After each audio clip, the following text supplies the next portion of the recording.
जो लोग 2024 का वर्ल्ड कप जीतने के बाद ये कह रहे थे कि 2024 का वर्ल्ड कप तुक्के से जीता है, तो उन लोगों के लिए ये करारा जवाब है कि 2024 का वर्ल्ड कप अगर कोई जीत जाए, एक बार तुक्के से जीत जाए लेकिन बार बार नहीं जीतता है, तो इस टॉपिक पर हम ये बात करेंगे कि न्यूजीलैंड ये वर्ल्ड कप कहाँ हारा, और साथ साथ में ये बात करेंगे कि संजू सैमसन ने क्या क्या रिकॉर्ड तोड़े, बुमराह ने क्या क्या रिकॉर्ड तोड़े, और इस पूरे टूर्नामेंट में कौन से प्लेयर जो रहे जो हमारे लिए इस वर्ल्ड कप में जीतने का कारण बने। तो चलिए शुरू से शुरुआत करते हैं। सबसे पहले बात करेंगे न्यूजीलैंड की। तो न्यूजीलैंड के ऊपर कुछ बातें ऐसी है कि छत को बड़ा गुरूर था अपने छत होने पर। छत के ऊपर एक छत आई और फिर वो जमीन बनकर रह गई। वो बात सिर्फ मैं इसलिए कह रहा हूँ क्योंकि T20 वर्ल्ड कप में पिछले 3 मुकाबले में न्यूजीलैंड ने हमको बहुत बुरी तरीके से हराया है। अगर आपको कोई पूछे कि भाई 3 वर्ल्ड कप जीतने वाला देश कौन सा है, तो आप बड़ी शान से कह सकते हो कि वो टीम इंडिया है। अगर आपको पूछे थे कि कोई back to back world cup जीतने वाला कौन है, तो वो आप कह सकते हो कि वो टीम इंडिया है। अगर आप ये कह सकते हो कि हिस्ट्री में 2027 2026 में हिस्ट्री में कौन ऐसा देश है जो जिन्होंने अपने घर पर वर्ल्ड कप जीता है, तो वो सिर्फ और सिर्फ टीम इंडिया है। अगर आप देखेंगे तो 2026 के अब तक के कोई भी टीम ने अभी तक अपने घर पे वर्ल्ड कप नहीं जीता है। तो चलिए शुरू से शुरुआत करते हैं। सबसे पहले शुरुआत करते हैं कि न्यूजीलैंड ने टॉस जीतकर फील्डिंग लिया। ये तो यही समझ में नहीं आया कि फील्डिंग क्यों लिया। जब आपने बैटिंग क्वीन बनाई हुई है और आपको बैटिंग करना है, आप पहले बैटिंग लेकर अच्छा टोटल करें। भले से इंडिया चीज अच्छा कर रही है, वो बात अलग बात है, लेकिन आप अपने ऊपर प्रेशर डाल रहे हैं जब आपको मालूम है कि इंडिया 200 प्लस या 250 रन ही बना रही है, और आपके पास चेस के लिए कोई उतने अच्छे बैट्समैन भी नहीं है। खाली टिन एलन की बात ले लो या टिम सेफर्ड की बात करूँ तो वो काफी अच्छा परफॉर्म कर रहे हैं, लेकिन आपके नीचे के बल्लेबाज जो है वो तो परफॉर्म ही नहीं कर रहे हैं। आपके बॉलर, मतलब जो सेटरर्स थे, वो उन्होंने जो कप्तानी बचा के रखी थी, सबसे घटिया कप्तानी बचा के रखी थी फाइनल्स के लिए। उन्होंने तो सारे टूर्नामेंट में काफी अच्छा नहीं कप्तानी की, लेकिन इस दिन के लिए उन्होंने अपनी ये कप्तानी बचा के रखी थी। वो क्यों, तो मैं आपको स्टार्ट से बताता हूँ। जब स्टार्टिंग में मैट हेनरी एक छक्का खाने के बाद में भी 7 रन का ओवर देकर जाते हैं, आप दूसरे ओवर्स में जो है ग्लेन फिलिप्स को लेके आते हो, क्योंकि वो ट्रेंड चल रहा है। वो ट्रेंड क्या चल रहा है कि अभिषेक शर्मा बैटिंग पर आएंगे तो आप ऑफ स्पिनर को लेकर आ जाओगे। दूसरा ओवर ग्लेन फिलिप्स ने भी काफी अच्छा ओवर डालकर गया, 5 रन दिए। जब आपकी ओपनिंग इतनी अच्छी हो चुकी है कि आपने मैट हेनरी ने आपको सिर्फ 7 रन दिए और ग्लेन फिलिप्स ने, तो आपको एक्स्ट्रा ओवर नए नए बॉलर्स को ला देने की जरूरत क्या थी। आपने जैकब डफी को लाया, 15 ओवर ले लिए। लॉकी फर्ग्यूसन को लाया, उन्होंने 24 रन दे दिए। मतलब आप वापस से ग्लेन फिलिप्स को ला सकते थे, मैट हेनरी को ला सकते थे। आपने अभिषेक शर्मा को अलाउ किया कि भाई आइए और हमारे टीम को एक बड़े टोटल तक लेकर जाइए। तो ये जो ग्लेन फिलिप्स की थी इस वर्ल्ड कप हारने की सबसे बड़ी वजह थी। इस वर्ल्ड कप में जो है ग्लेन फिलिप्स को ज्यादा यूज ही नहीं किया, क्योंकि पूरे वर्ल्ड कप में आप देखते हुए आओगे तो ऑफ स्पिनर को जब पहला ओवर अगर अच्छा निकल गया तो आप उनको दूसरा ओवर वापस दीजिए, ताकि ग्लेन फिलिप्स जो है प्रेशर डाल सके। आपने प्रेशर बनने ही नहीं दिया। तो मैं बात करूंगा संजू सैमसन की।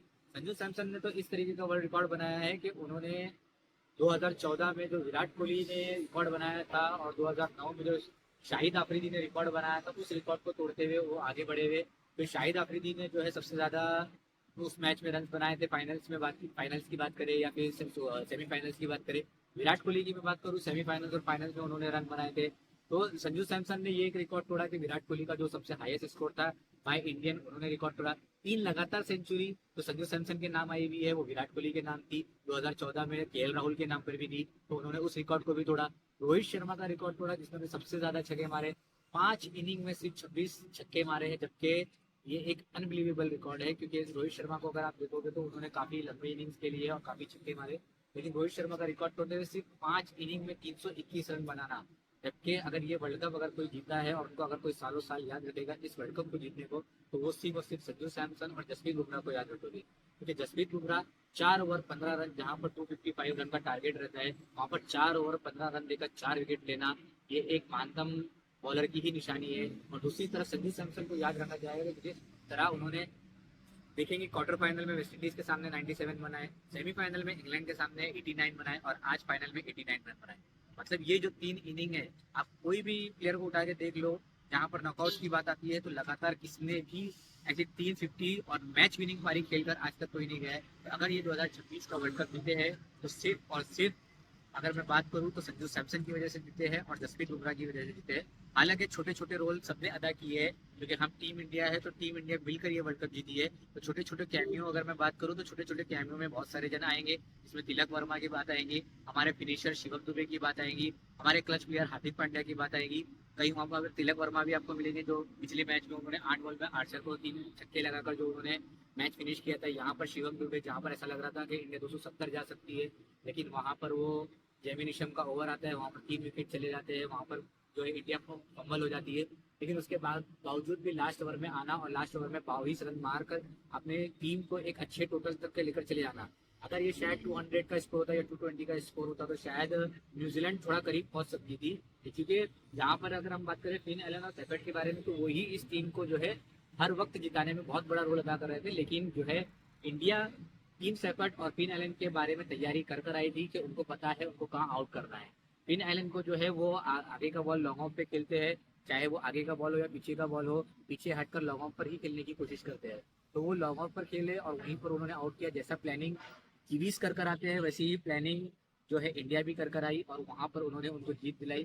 दूसरी विकेट जब उनके लिए भी है, और जो लोग कह रहे थे कि अहमदाबाद का ग्राउंड हमारे लिए चुनौती है या हम अहमदाबाद के लिए हार जाएंगे, तो वहाँ पर टीम इंडिया ने जो पिछले ऑस्ट्रेलिया से मैच अहमदाबाद में हारा था वहाँ पर जीत कर जो है वो उस बदले को भी बराबर कर लिया है। और अगर देखे जाएंगे तो 2026 में जो साउथ अफ्रीका के सामने अहमदाबाद में हारा था वहाँ पर भी उसका बदला लिया गया है।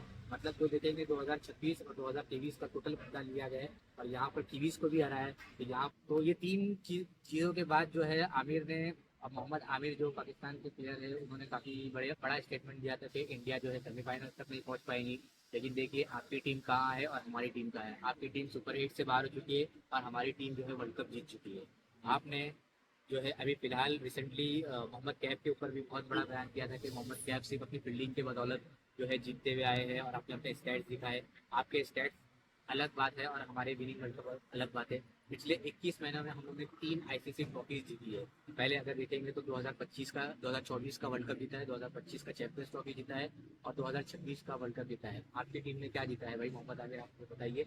आपने टीम इंडिया को तो बहुत स्पॉल किया। आपने अभिषेक शर्मा की बात की कि अभिषेक शर्मा एक स्लॉगर है, तो मैंने तो अपनी पिछली वीडियो में भी कहा है कि अभिषेक शर्मा ने अपना परफॉर्मेंस जो है फाइनल के लिए बचा के रखा है। जैसे एडम गिलक्रिस्ट ने कई ज़माने में पूरे सीरीज में फ्लॉप होते हुए नजर आए थे और फाइनल में जाकर उन्होंने रन बनाए थे। तो उसी तरीके से मैं उनको उनके साथ कंपेयर तो नहीं कर रहा हूँ, लेकिन एक तरीके से ये बात बता रहा हूँ कि बड़े प्लेयर जो है वो बड़े मैच में ही खेलते हैं।